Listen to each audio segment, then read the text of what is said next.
امت جس مشکل حالات میں کھڑی ہے اور پوری دنیا کے مسلمان جہاں کھڑے ہیں آج کسی سے مخفی نہیں، اور ہمارے حکمران کیا کر رہے ہیں اور جو ذمہ دار لوگ ہیں وہ کیا کر رہے ہیں کس سے بھی مخفی نہیں ہے۔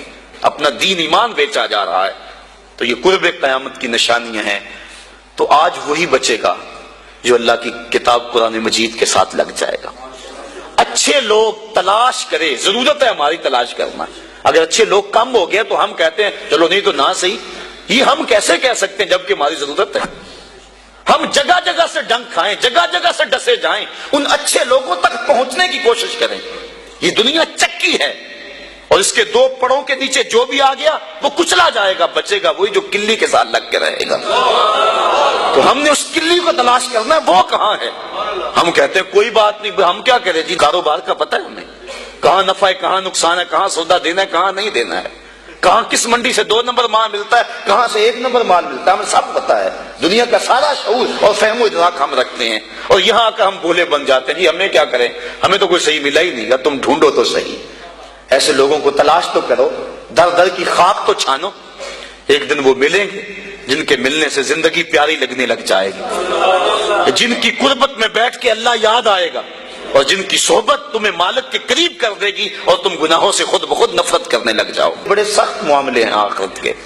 آج ہمیں نعت خواں بھی کہہ رہے ہیں کہ مجھے دیکھ کے جہنم کو پسینہ آئے، یہ تو منہ میں طوطی بولتا ہے جو مرضی کہتا پھرے، یہ تو کل قیامت کے دن پتا چلے گا کہ پسینہ کس کو آتا ہے۔ کبھی جنت کا تمسخر اڑایا جاتا ہے، ہو رے تو کیڑی جنت کا کرنا ہے تذکرہ، اسی جنت کا جس کو رسول اللہ ہاتھ اٹھا کے مانگتے رہے، اسی جنت کا تذکرہ کر رہے ہیں جس کے لیے حضور کا اشتیاق تھا، اسی جنت کی آرزو کر رہے ہیں جس کے لیے حضور نے فرمایا جب اللہ سے مانگو تو جنت فردوس مانگو۔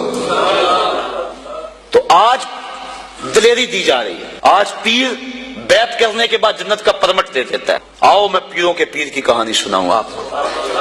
حضرت شیخ سعدی شیرازی فرماتے ہیں کہ ایک بندہ مطاف میں کنکروں کے اوپر پیشانی رکھ کے زاروں کے تار ہو رہا ہے اور کیا کہتا ہے، اے اللہ مجھے معاف کر دے، نہیں تو قیامت کے دن اندھا اٹھانا، میں تیرا کیا تیرے بندوں کا سامنا بھی نہیں کر سکتا۔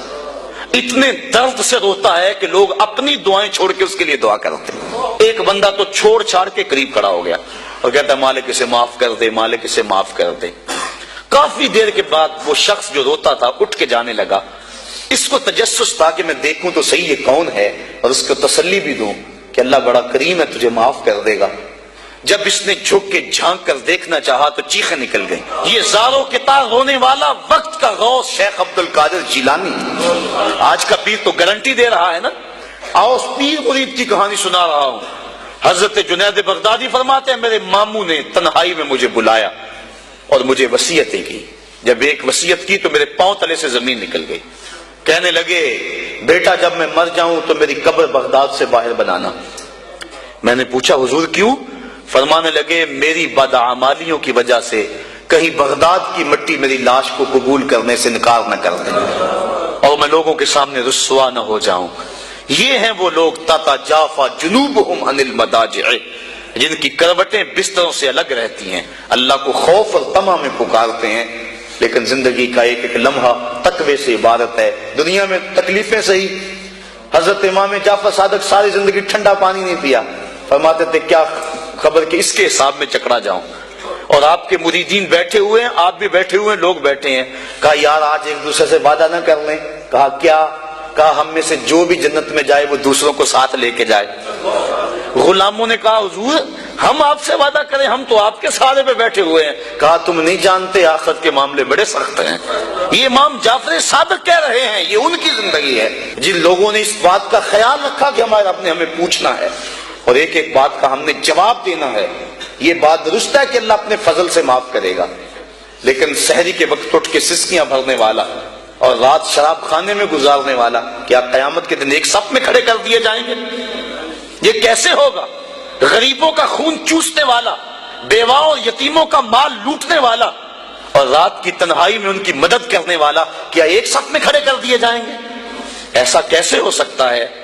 تو صاحب وہ تقویٰ ہے کہ انسان اپنی زندگی کے ایک ایک قدم کو بچا بچا کے رکھے کہ میں اللہ کی ناراضگی سے بچ جاؤں۔